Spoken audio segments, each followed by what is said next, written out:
Ang sarap ng tulog ko kagabi. Ang aga ko nakatulog dahil dito. Ang sakit ng ulo ko. Hindi na nga ako natawagan ng asawa ko. OFW asawa ko. Nakatulog ako 8:30.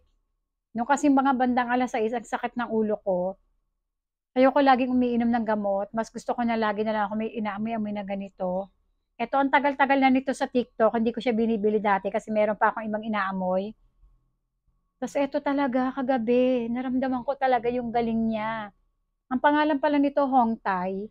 Ayan o, Hong Tai. Sabi ko, bakit hindi ko siya itry? At ito na nga, bumili ako mga Mima. Grabe. Dito matatanggal yung hilo mo, yung sakit ng ulo mo.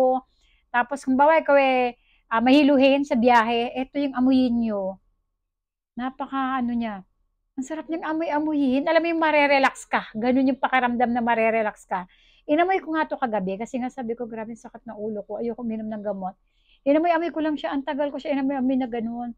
Tapos maya-maya naramdaman ko, sabi ko, inaantok na ako. Pero parang ayaw ko siyang ibaba. Kasi nga ang sarap niya.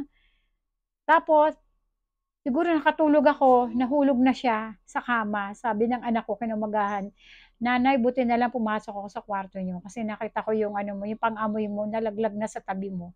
Sa sobrang sarap ng tulog ko talaga hindi ko na naramdaman. Kaya kung kagaya ko kayo na medyo masakatin yung ulo, mahiluhin, lalo pag nasa biyahe, itry niyo to. Ayan, ganyan itsura niya, no? Para siyang herbal-herbal, mga dahon-dahon sa loob na ang bango niya, ma-menthol siya, nakaka-relax siya.